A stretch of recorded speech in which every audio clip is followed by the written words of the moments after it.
Nakatakas ngang muli si Moira sa mga pulis dahil tinulungan siya ng mga tauhan nito.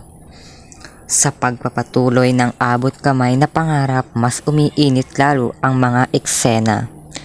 Dahil nakatakas ngang muli si Moira, Rotakyo, ano kaya ang susunod na mangyayari?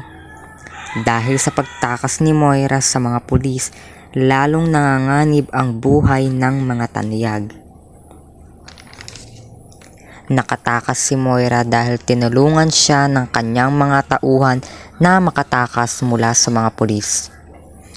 At ngayon nga na nakatakas na si Moira, nagtago siya sa lugar kung saan hindi siya agad-agad matatagpuan ng mga tanyag at ng mga pulis.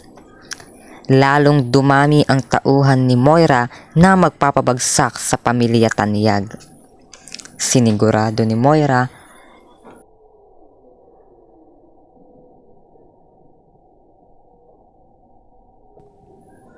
na matutuloy ang lahat ng kanyang mga plano dahil matagal na niya itong pinagplanuhan.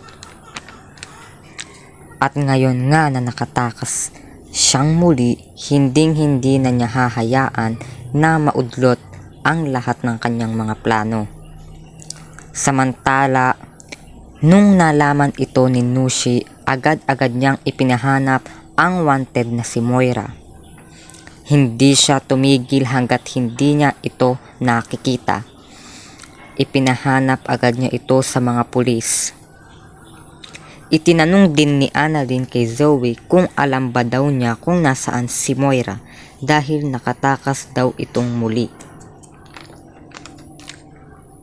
Sabi naman ni Zoe ay hindi niya alam dahil wala daw siyang pakialam dito dahil traitor daw ito. Patuloy na hinahanap ng mga pulis kung saan nagtatago si Moira at ang mga tauhan nito. Samantala, patuloy ang pangangamba ng pamilya tanyag sa mapanganib na si Moira. Kung nagustuhan nyo ang story ito, huwag kalimutang mag-subscribe at i-click ang notification bell para sa marami pang story.